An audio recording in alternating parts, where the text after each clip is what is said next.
alalahanin kung gaano tayo kabuti kung gaano tayo kamahal ng Panginoong Hesus. Ang sarap na may nagmamahal sa iyo. Lalo na't alam mo na yung nagmamahal sa iyo, kayang ibigay yung mga mabubuting bagay para sa iyo. Amen? Yun na nga lang ay gwapo lang ang nagmamahal sa iyo, masaya ka na. Kahit walang pera, basta't mabango. Ilalo na ang Panginoong Hesus na totoong nagmamahal sa iyo at kaya pang ibigay ang lahat ng mabubuting bagay sa atin. Amen? Yun ang number 1 kung bakit tayo nagpupuri, nagpapasalamat sa Panginoon. Amen? Minsan pa ibigay nyo ngayon the best na palakpak para kay Jesus. Hallelujah! Wala aking... Okay. So tunay po tayo po hindi mga relihiyoso. Ang relihiyoso po, sabi nga ni Sister Darna kanina, kasi naintindihan niya, hindi tayo gumagawa ng mga kapamaraanan para tayo ay papurihan ng Panginoon. Para tayo ay kalugdan, para tayo ay mahalin niya. Yan po ang trabaho ng relihiyoso.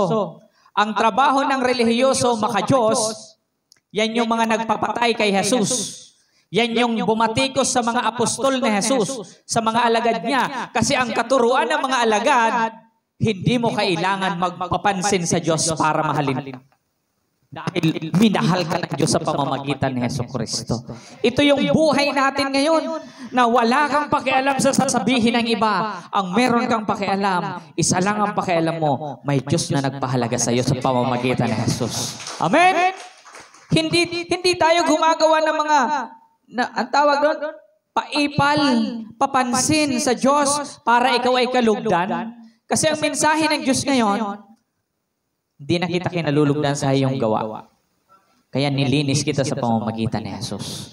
Para ikaw ay kalugdan, pagpalain, protektahan, paboran, pahabain ang buhay, kilalanin mo ang kanyang mabuting bagay na ginawa sa buhay natin. Amen! Yun ang buhay natin ngayon. Sabi nga ni Sister Darna, dati nahihiya siyang mangaral. Nakatingin kasi sa kasalanan. Ay sino ba naman na walang kasalanan? Yung iba na hindi nakaalam, nagpapanggap lang, kunyari banal-banalan, ang kabanalan niya sa kanyang performance, relihiyoso.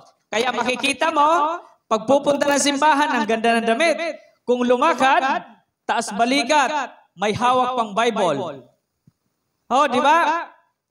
Pero pag sinubaybayan mo ang buhay, iba ang bunga. Kasi relihiyoso. Pagdating lang sa Panginoon, napakagara. Panlabas. Pero ikaw na pinagpala at pinabanal dito, hindi sa iyong performance, kundi sa pananampalataya sa tinapos ni Jesus sa krus. Yan ang totoong pinabanal ng Panginoon. Kasi hindi masusupungan ng Diyos ang kabanalan sa iyo sa pamamagitan ng performance natin. Wala, hindi tayo relihiyoso. Amen. Hindi tayo nagpapanggap na, ay, ako'y maka-Diyos, ako'y mabait. Tayo ang kinikwento lagi natin, mabuti ang Diyos. Isa lang ang mabuti. Ang Diyos na tunay na nagmamahal sa atin. Amen? Okay, sinong handa nang makinig?